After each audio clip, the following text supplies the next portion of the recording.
হযরত মুসা আলাইহিস সালাম একবার আল্লাহ তাআলার কাছে আরজ করলেন, হে দয়াময় প্রভু, আমাকে আমার উম্মতের মধ্যে কে সবচেয়ে খারাপ ব্যক্তি, আমাকে তা দেখিয়ে দিন।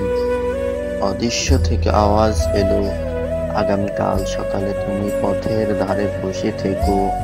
যে ব্যক্তি সর্বপ্রথম এই পথ অতিক্রম করবে সে ব্যক্তি হলো তোমার উম্মতের সবচেয়ে খারাপ ব্যক্তি। হযরত মুসা আলাইহিস সালাম ঠিক সময় নির্দিষ্ট স্থানে বসলেন।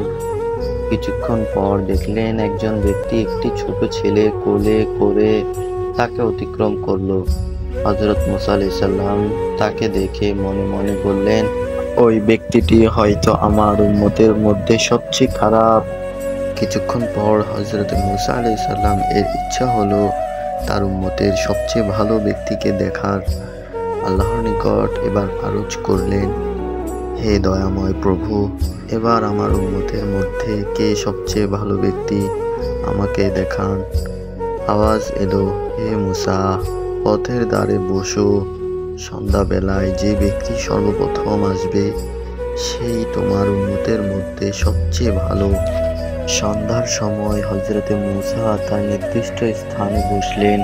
কিছুক্ষণ পর দেখলেন সকালের সেই ব্যক্তি সন্তানকে কোলে করে ফিরে আসছেন। তাকে দেখে হযরত মুসা অত্যন্ত অবাক হলেন এবং গভীর চিন্তায় পড়ে গেলেন। হযরত মুসা আল্লাহর নিকট আরজ করলেন, হে দয়াময় প্রভু, আমি এ কি দেখতেছি? সকালে যে সবচেয়ে খারাপ ছিল সন্ধ্যায় সে কিভাবে সবচেয়ে ভালো হয়ে গেল? অদৃশ্য থেকে মহান আল্লাহ উত্তর দিলেন, হে মুসা, সকালে যখন এই ব্যক্তি ছেলেকে সাথে নিয়ে তোমার অতিক্রম করে জঙ্গলে প্রবেশ করলো তখন ছেলে তাকে প্রশ্ন করেছিল, বাবা, এই জঙ্গল কত বড়?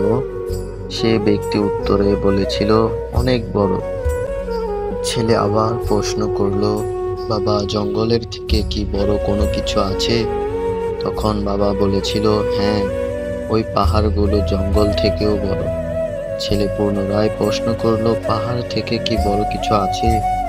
বাবা বলল, আছে, এই আকাশ। ছেলে আবার প্রশ্ন করলো, আকাশ থেকে কি বড় কিছু আছে? সে ব্যক্তি বলল, হ্যাঁ, আমার পাপ এই আকাশ থেকেও বড়। ছেলে বাবার এই উত্তর শুনে বলল, বাবা, তোমার পাপ থেকে বড় কি কোনো কিছু নেই? তখন সে ব্যক্তি চিৎকার দিয়ে কান্না করে লজ্জিত হয়ে গভীর সুরে বলল, আছে বাবা, আমার পাপের থেকেও আল্লাহর রহমত অনেক বড়।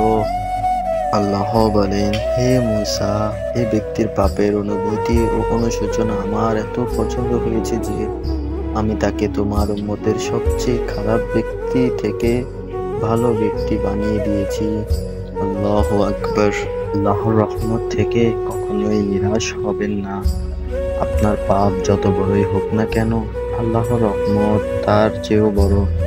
তাই যদি নিজের ভুল বুঝতে পারেন তখনই সাথে সাথে আল্লাহর দরবারে তওবা করবেন এবং পূর্বের গুনাহ আর না করার দৃঢ় সংকল্প করবেন। ইনশাআল্লাহ দয়াময় আল্লাহ আপনাকে মাফ করে দিবে।